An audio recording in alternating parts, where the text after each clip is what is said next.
चलिए आज हम लोग समझते हैं भारतीय संविधान के भाग 4 को, जिसमें राज्य के नीति निर्देशक तत्व दिया गया है अनुच्छेद 36 से लेकर के 51 तक, यानी Indian constitution part 4 36 to 51 articles. तो सबसे पहले हम लोग नीति निर्देशक तत्व का वर्गीकरण को समझते हैं। तो इसका पहला वर्गीकरण है सामान्य जनता को आर्थिक न्याय उपलब्ध कराने वाले निर्देशक तत्व। दूसरा वर्गीकरण है सामाजिक न्याय उपलब्ध कराने वाले निर्देशक तत्व, यानी सामान्य जनता को। तीसरा है राजनीतिक तथा पर्यावरण संबंधी निर्देशक तत्व। चौथा वर्गीकरण हो गया अंतर्राष्ट्रीय शांति तथा सुरक्षा संबंधी निर्देशक तत्व।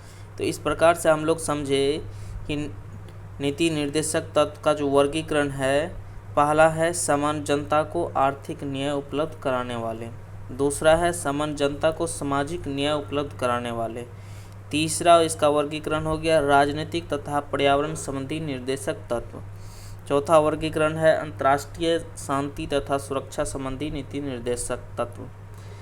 अब हम लोग समझते हैं भाग 4 में है ये राज्य के नीति निर्देशक तत्व अनुच्छेद 36 से लेकर के 51 तक।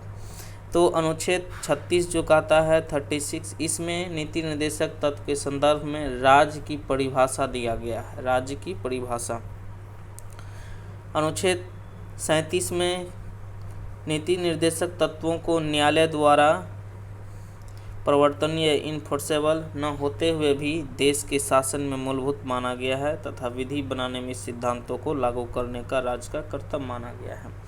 तो अनुच्छेद 37 में दिया जो गया है, ये नीति निर्देशक तत्व न्यायालय द्वारा परिवर्तनीय नहीं है, उसके बावजूद भी देश के शासन में न्यायालय द्वारा परिवर्तनीय नहीं होते हुए भी देश के शासन में मूलभूत माना गया है तथा विधि बनाने में इन सिद्धांतों को लागू करने का राज्य का कर्तव्य माना गया है।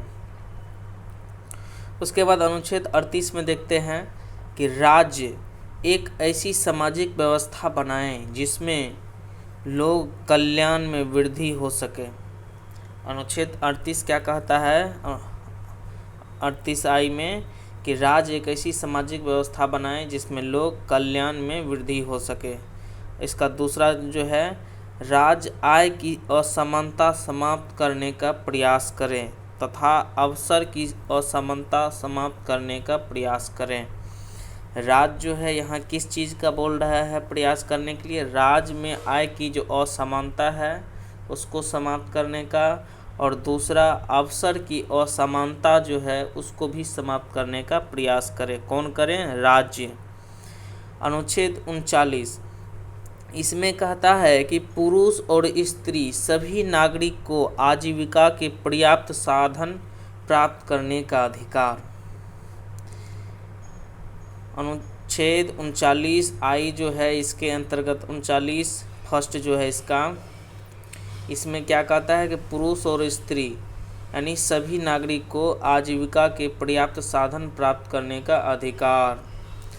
दूसरा इसका हो गया समुदाय के भौतिक संसाधनों का उचित विवरण या वितरण या स्वामित्व। तो इसमें समुदाय का जो भौतिक संसाधन है उसका वितरण तथा स्वामित्व जो है उचित में होना चाहिए। तीसरा है धन तथा उत्पादन के साधन का विकेंद्रीकरण।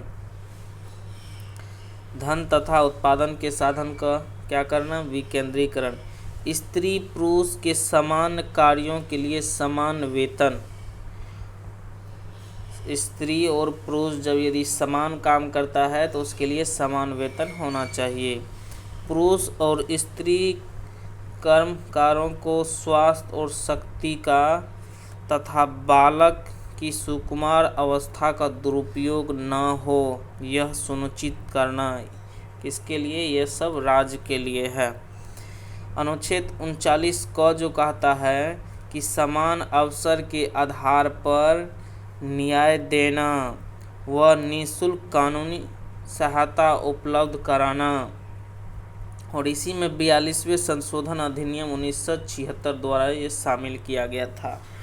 39 अनुच्छेद में ही 39 को जो है ये कब शामिल किया गया था, जब संविधान का 42वें संशोधन हुआ था 1976 में, तो उसी में ये 39 को जो है जो कहता है कि समान अवसर के आधार पर न्याय देना व निःशुल्क कानूनी सहायता उपलब्ध कराना। अब अनुच्छेद 40 देखते हैं, तो ग्राम पंचायत का गठन करना। अनुच्छेद 40 पे क्या है कि ग्राम पंचायत का गठन करना तथा उन्हें स्वायत्त शासन की इकाई के रूप में कार्य करने हेतु शक्तियां और प्राधिकरण देना। अनुच्छेद 40 में है ग्राम पंचायतों का गठन करना। उसके बाद अनुच्छेद 41 में देखते हैं, उस गांव में विशेषतः बुढ़ापे, बेरोजगारी, बीमारी आदि की स्थिति में काम, शिक्षा और लोक सहायता प्राप्त करने का अधिकार सुनिश्चित करने के लिए राज्य प्रभावी प्रावधान करेगा।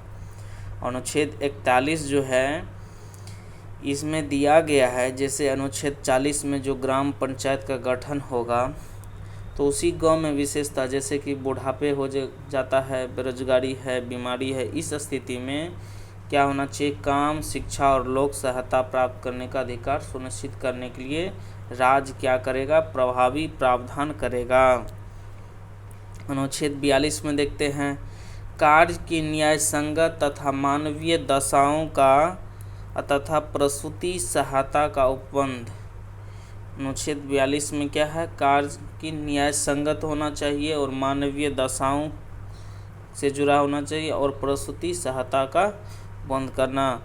अनुच्छेद 43 कहता है, कर्मकारों को निर्वाह यानी मजदूरी एवं कुटीर उद्योगों है ना का विकास करना, कुटीर उद्योग का विकास करना। उसके बाद अनुच्छेद 43A में ही है, उद्योगों के प्रबंध में मजदूरों की भागीदारी। ये भी 42वां संशोधन हुआ था 1976, उसी में 43A जो है सेट किया था।